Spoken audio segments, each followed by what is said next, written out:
ఉద్యోగుల పాలిట నరరూప రాక్షసుడు జగన్మోహన్ రెడ్డి. ఆ ఉద్యోగులకి 30,000 కోట్ల రూపాయలు ఎగ్గొట్టి పారిపోయిన దుర్మార్గుడు జగన్మోహన్ రెడ్డి. నెల నెల జీతాలు ఇవ్వకుండా ఆ ఉద్యోగులను ఇబ్బంది పెట్టింది కూడా జగన్మోహన్ రెడ్డి. ఉద్యోగుల పట్ల కర్కశంగా వ్యవహరించి వాళ్ళ తన బంధువు వెంకట్రామరెడ్డి రూల్స్ని అతిక్రమించి ఎన్నికల ప్రచారం చేశాడని చెప్పి ఆనాడే ఎన్నికల సంఘం చర్యలు తీసుకుంది, సస్పెండ్ చేసింది. జగన్మోహన్ రెడ్డి ముఖ్యమంత్రిగా ఉండగానే సస్పెండ్ చేసింది. ఇప్పుడు జగన్మోహన్ రెడ్డి బయటకు వచ్చి వలవలా ఏడుస్తున్నాడు, వెంకట్రామరెడ్డిని ఉద్యోగం నుంచి తీసేస్తారా, ఉద్యోగులకు అన్యాయం జరిగిపోతూ ఉందని. వెంకట్రామరెడ్డి ఒక్కడే ఉద్యోగా, రాష్ట్రంలో వేల మంది ఉద్యోగులు ఉన్నారు. వాళ్ళందరికీ వెన్నుపోటు పొడిచి వాళ్ళందరినీ మోసం చేసి వెంకట్రామరెడ్డిని ఒక్కడే చంకలో కూర్చోబెట్టుకుని సేవలు చేయించుకుని మూటల కట్టలు ఇచ్చి ఇవాళ నంగి ఏడుస్తున్నాడు జగన్మోహన్ రెడ్డి. జగన్మోహన్ రెడ్డి 5 ఏళ్లలో చేసిన అరాచకాలు, దుర్మార్గాలు, సంఘ నాయకులను ఎలా వేధించాడో, ఉద్యోగులను ఎలా హింసించాడో అశోక్ బాబు గారు స్పష్టంగా వివరించారు. ఒకసారి ఆయన ఏమన్నాడో, జగన్ రెడ్డిని ఎలా కడిగేశాడో, జగన్మోహన్ రెడ్డిని ఎలా నిలదీశారో చూద్దాం. ఎన్నికల కోడ్ ఉల్లంఘించినందుకు కాకర్ల వెంకట్రామరెడ్డిని జగన్ ప్రభుత్వంలోనే సస్పెండ్ చేస్తే ఇన్ని రోజులు గాల్లో తేలియాడుతున్న జగన్మోహన్ రెడ్డి ఒక్కసారిగా వాస్తవంలోకి వచ్చి మాట్లాడుతున్నాడని పర్చూరి అశోక్ బాబు ధ్వజమెత్తారు. మీడియా సమావేశంలో ఆయన మాట్లాడారు. చంద్రబాబు మీరు తప్పు చేశారంటూ జగన్ రెడ్డి మాట్లాడుతున్నాడు. జగన్ నిజం ఒప్పుకున్నాడు. జగన్ చేసిన తప్పులకు జైల్లో పెట్టకుండా చంద్రబాబు తప్పు చేశారు. ఆయన ఆ తప్పు చేయడం వల్లే నువ్వు ఇష్టం వచ్చినట్టు మాట్లాడుతున్నావు. 2/4/2024లో ప్రభుత్వంలో ఉండి ఎన్నికల కోడ్ ఉన్న కాండక్ట్ రూల్స్ను బ్రేక్ చేసి కాకర్ల వెంకట్రామరెడ్డి, చల్లా చంద్రయ్య వైసీపీ జెండాలు పట్టుకొని కడప జిల్లాలోని 4 ఆర్టీసీ డిపోల్లో వైసీపీకి అనుకూలంగా ఎన్నికల ప్రచారం నిర్వహించారు. అవినీతి, పని పట్ల నిబద్ధత లేకపోవడం, పని చేయకపోవడం వంటి వాటికి కాండక్ట్ రూల్స్ ప్రకారం చర్యలు ఉంటాయి.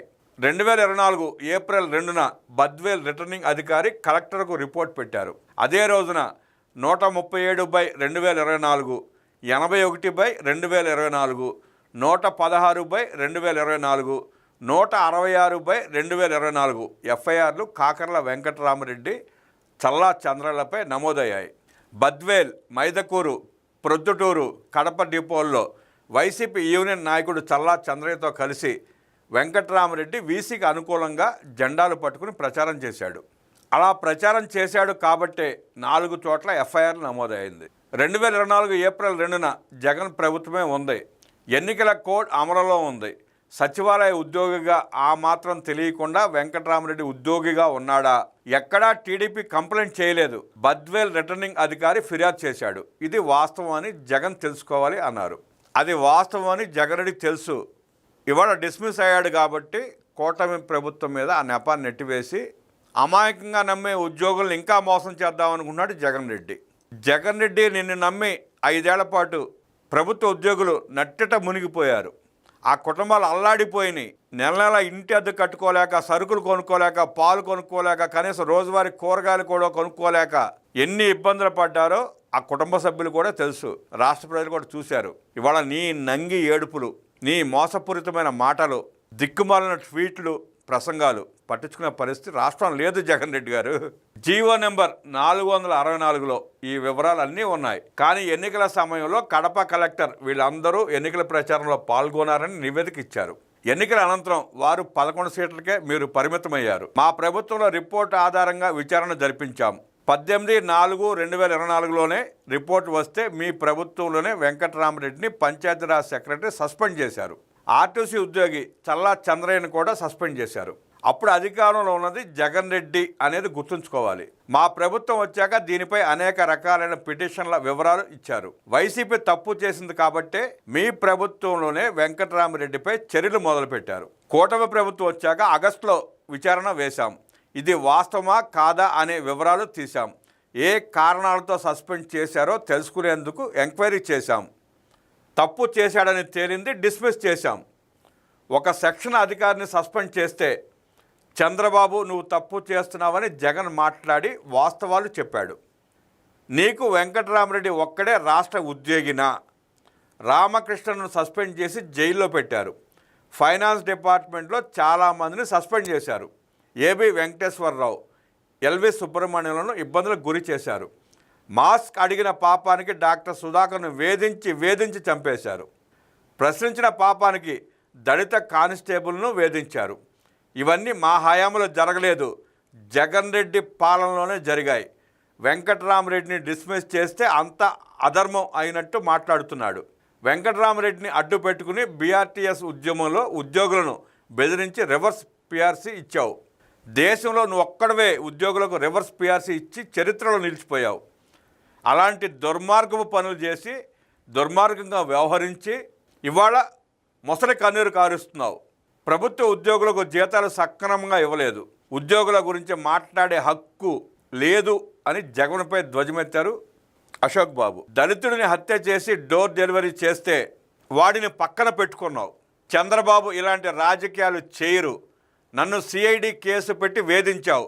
గచ్చిబౌలిలో ఉన్న సెక్రటేరియట్ హౌసింగ్ కాలనీలో డైరెక్టర్గా మారి అప్పుడు ఉన్న వ్యక్తిని దించేసి ప్రెసిడెంట్ అయ్యాడు. ఖాళీ స్థలాలను ప్లాట్లుగా ఇచ్చేసి పబ్లిక్ స్పేస్ అమ్మేసుకున్నాడు. విచారణ చేస్తే మొత్తం సొసైటీని రద్దు చేసే పరిస్థితిని తీసుకొచ్చిన వాడు వెంకట్రామరెడ్డి. నీ హస్తంతోనే సెక్రటేరియట్ ప్రెసిడెంట్ అయ్యాడు. ఉద్యోగులకు ఏమైనా మంచి చేశాడా? లేదు. ఉద్యోగులను బెదిరించి భయపెట్టడం వెంకట్రామరెడ్డి చేసిన పని.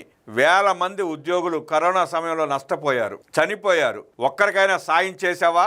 ఉద్యోగుల గురించి మాట్లాడే అర్హత జగన్కు లేదు. ఉద్యోగుల పాలిట నరకాసురుడు జగన్. రాష్ట్రంలో 50 ప్రభుత్వ ఉద్యోగ సంఘాలు ఉన్నాయి. కనీసం ఒక్క సంఘమైన ఉద్యోగులకు జగన్ మంచి చేశాడని చెప్తారా? చెప్పరు. వెంకట్రామరెడ్డి భార్యకు ముషిరాబాద్ వైసీపీ టికెట్ అడిగింది నిజం. వెంకట్రామరెడ్డి జగన్కు దగ్గర బంధువు. కాండక్ట్ రూల్స్లో ఏ ప్రభుత్వ ఉద్యోగి కూడా ఎన్నికల సమయంలో కోడ్ను ఉల్లంఘించకూడదు. అవి ఉద్యోగులకు ఉన్న రూల్స్. వాటిని వెంకట్రామరెడ్డి బ్రేక్ చేశాడు. అందుకే డిస్మిస్ అయ్యాడు. ప్రభుత్వ ఉద్యోగులకు 30,000 కోట్ల రూపాయలు బాకీలు పెట్టాడు జగన్ రెడ్డి. కూటమి ప్రభుత్వంలో ఇప్పటికీ 22,000 కోట్ల రూపాయలు చెల్లించారు. సిపిఎస్ అప్గ్రేడ్ చేయడంలో ఏపీ ఫస్ట్లో ఉంది. చంద్రబాబు ప్రజాస్వామ్యబద్ధంగా పాలన సాగిస్తున్నారు. పేపర్, టీవీ ఉందని ఏది పడితే అది మాట్లాడితే జనం అంగీకరించరు. మీ ప్రభుత్వంలోనే వెంకట్రామరెడ్డి సస్పెండ్ అయ్యాడు. వెంకట్రామరెడ్డి జగన్ కంటే ఎక్కువ అరాచకాలు చేశాడు. వెంకట్రామరెడ్డి డిస్మిస్ ఏ సందర్భంలో జరిగిందో వివరణ ఇస్తాం. వెంకట్రామరెడ్డి కుటుంబంలో అంతా వైసీపీ కార్యకర్తలే. ప్రభుత్వ ఉద్యోగుల కాంట్రాక్ట్ రూల్స్ ప్రకారమే ప్రభుత్వం చర్యలు తీసుకుందని అశోక్ బాబు వివరించారు. ఉద్యోగుల పాలిట నరరూప రాక్షసుడు జగన్మోహన్ రెడ్డి. ఆ ఉద్యోగులకి 30,000 కోట్ల రూపాయలు ఎగ్గొట్టి పారిపోయిన దుర్మార్గుడు జగన్మోహన్ రెడ్డి. నెల నెలా జీతాలు ఇవ్వకుండా ఆ ఉద్యోగులను ఇబ్బంది పెట్టింది కూడా జగన్మోహన్ రెడ్డి. ఉద్యోగుల పట్ల కర్కశంగా వ్యవహరించి ఇవాళ తన బంధువు వెంకట్రామరెడ్డి